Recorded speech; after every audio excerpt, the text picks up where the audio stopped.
এখন থেকে আপনার প্রিয় সিরিয়ালগুলো ফ্রিতে দেখুন এক্সক্লুসিভলি শুধুমাত্র সান নেক্সটে। এখনই অ্যাপ ডাউনলোড করুন। খুব একটা খারাপ কথা তো বলছি না। হ্যাঁ, সুন্দর কেক ফেক কাটা হচ্ছিল, তার মধ্যে এসব ভুল হয়ে গেছে। মিষ্টি আর ফোনটা তো ছোট, ওরা বুঝতে পারেনি। ওরা ভুল করে এই আনন্দ অনুষ্ঠানে চলে এসেছে। বড় মা আসছি।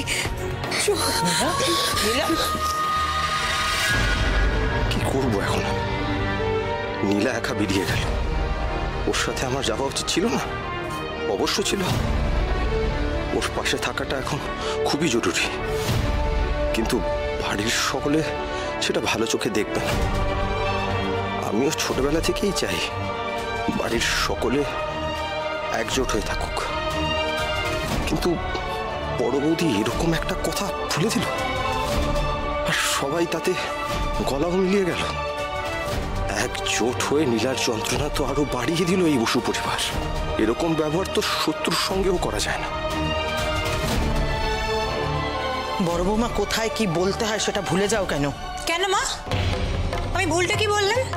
আমাদের বাড়িতে একটা অনুষ্ঠান চলছে। অনুষ্ঠানটা আমাদের দুজনকে ঘিরে বড় বৌমা, সেখানে আমরা কোনো মন্তব্য করলাম না। তোমার কিসের সমস্যা হচ্ছে? আর একটা কথা মাথায় রেখো, এই বসু পরিবারের একটা মর্যাদা আছে যেটা চিরকাল তোমার শ্বশুর মশাই পালন করে এসেছেন, মেনে এসেছেন, সেটা তোমাদেরও মানতে হবে।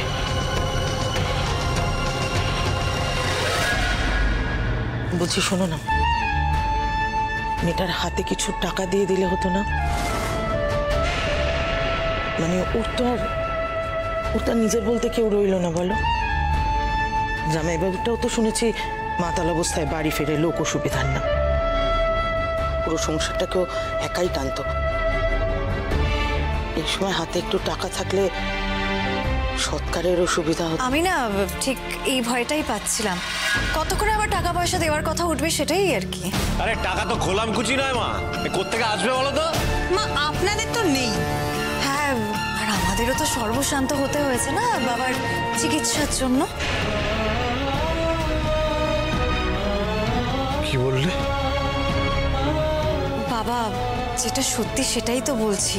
অ্যাকচুয়ালি আমাদের সেভিংস একেবারেই নীল, নাহলে আমাদের খুব ইচ্ছে ছিল আজকের তোমাদের এই অ্যানিভার্সারিটা খুব বড় করে করার, কিন্তু পারলাম না তো।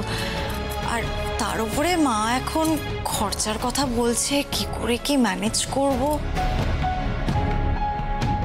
আচ্ছা, এখন কি একটা কাজের মেয়ের দিদির শ্মশান শ্রাদ্ধের জন্য টাকা খরচ করে পথে বসবো?